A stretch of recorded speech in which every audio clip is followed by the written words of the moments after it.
I've been a musician for 30 years. I've played with other people that have been interviewed, and I was a music major in junior college and have played professionally since I was 20 years of age. Music did play, has and still does play a great part in my life, especially when the time I was in Korea. That's where I actually learned to play. I was in the battle zones up at around the 38th parallel when two fellows in the company came in with open hole guitars, and they started playing music, and that bug bit me right then, and I learned to play steel guitar rag by the time I had gotten home after 14 months.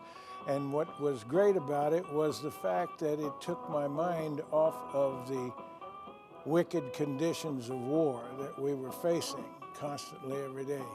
So music to me has been a real salvation, frankly. And so I stuck with it, and then I made my living playing music for the next 50 years. And I still play music with Dell off and on at times. And I went and studied a little music, and I taught music at San Diego City College. What I feel inside is sort of like a deja vu thing. All of a sudden I'm back in the time frame and the era of when that song took place, where I was and what I was doing. And it's very vivid and concise. I can visualize things that I haven't seen for 30 years in my life. I can feel the mood that was present at that time. It just totally energizing and a very happy feeling. For me, it's in my bones. When you're a baby and you're cradled and you're rocked by your mom, being a drummer, it's in my bones. So like when music starts playing, I start rocking back and forth. And it's funny, I've developed a muscle on this side of my neck that's not on this side, because when I play, I rock a certain way. But it emits itself from my bones. It's just that deep-seated. And music for me, like I say, is it would be like having a world without birds singing. It's like Disneyland inside my body. It's Disneyland inside my mind. It's fun, it's pleasing. The major thing that it makes me feel like is when I see their faces and I see their expression. We played dance music for years, and I could always tell whether our band was good or whether it was poor.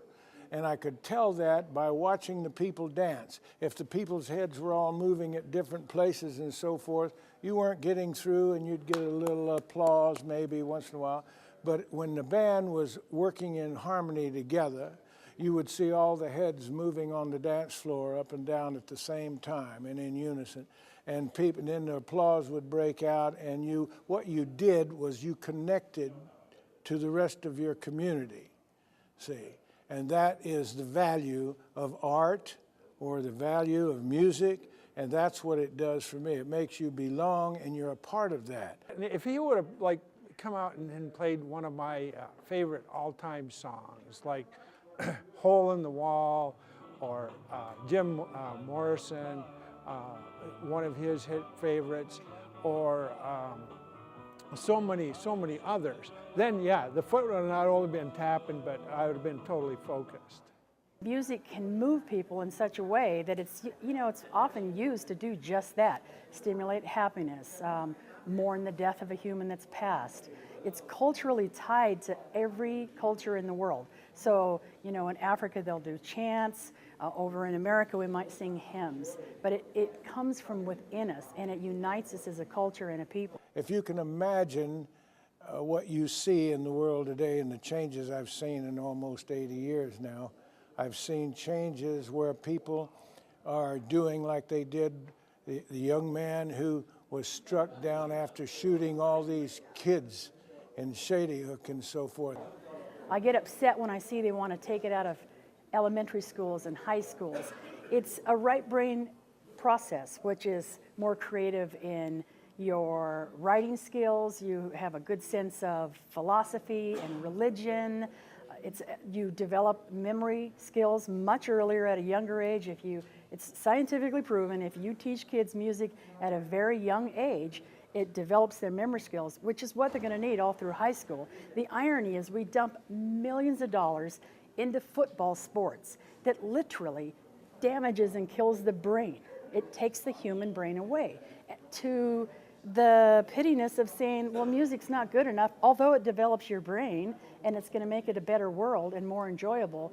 We want to fund, brain damaging sports instead of music. And the news media gives us nothing more than all the evil things that are going on in the world. How do you expect a young person growing up seeing nothing but video games where guys are shooting one another and the wars are going on and Congress can't get together, the presidents can't enjoy one another, they can't communicate, but you can communicate with music.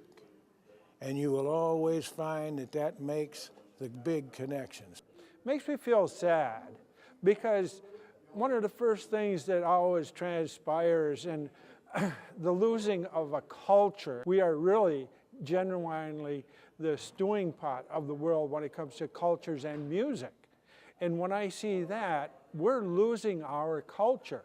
And that's one of the first negative steps towards losing your entity, who you are, what we are, what we're all about. And I envision then one day a whole group of young people growing to maturity, not understanding this. What is this? I hear this sound. I can't identify it. I can't relate to it. Now, where does that leave us? Does that make us a richer nation, cultural-wise? Or does it really show deprivation? If you had pleasures in music that kept your mind at ease and gave you the beautiful, happy parts of the world, then you would be more tended to be compatible. It's like when you get in a band, you saw Dell play by himself. And he says the same thing I do. We love to play in a band because the harmony is there. And that's what the United States needs right now is harmony in its people and all over. And when you take and throw out, it's like throwing out the baby with the bathwater, You're not getting anywhere and you're doing the wrong thing. We have to come to a new sense until they can use their intelligence to understand it's a mistake that they're making. I think I would raise the awareness of those who don't understand. You see, people get socialized in believing that what they see around them is life itself. It's not. We have an eternal life. I played with music with a man yesterday that was 90 years old and literally knocked me out playing his music, and that keeps him alive, and I know it does me as well. It gives you long life. So you have a good connection in longevity as far as that goes. So when we look at music, that's the way I see it. You can't. Music is when it's pleasing and good to the ear. You can never play wrong music. Music is always correct. So, and when we look at that, what else is there? Except when you talked about the Spirit of God comes through that music. God doesn't speak to you in anger and hate and violent situations. He speaks to you in beautiful, pleasant languages. Those of you who have never experienced that kind of a condition are in for a real treat. And I think the leading in is music.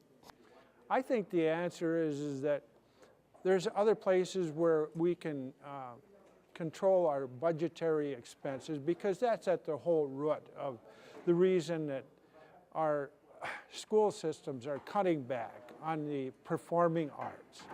And they don't see it as an essential ingredient to the benefit of society as a whole. It's more like the 3 R's, reading, writing, and arithmetic. And It's just not so. It's a vital component. If you're poor in the arts, performing or not, you're just poor overall.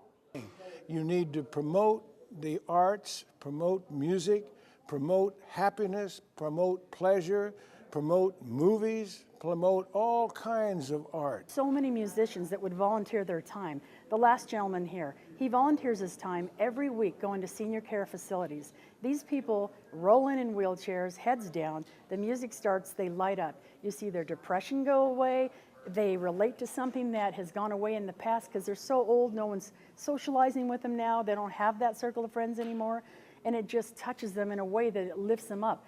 The gentleman that was here earlier, you know, I've seen him and I performed with him in front of thousands of people, and it wasn't as inspiring as the few times I played with them in front of the care facility people because it just lifted their heart, and these are 90-year-olds. So if it can do it for a 90-year-old, it can do it for anyone. One of the major things that we recognize that we miss today are, for example, going around a fireplace in the evening talking over all of the fairy tales and the stories of yesteryear.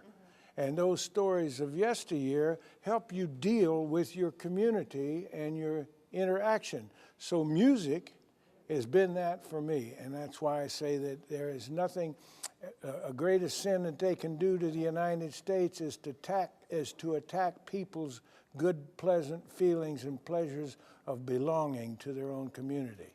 The importance is, if you are to be as skilled as you can, you need to start young. We owe it to youngsters to let them have that education and that better understanding, because they're going to be better people when they grow up. Music is more about cooperation than competition. Sports is a competition. You're battling it out against each other. But music, you cooperate on stage. You cooperate in the orchestra. It's just a soul-fulfilling entity that shouldn't be taken away from children.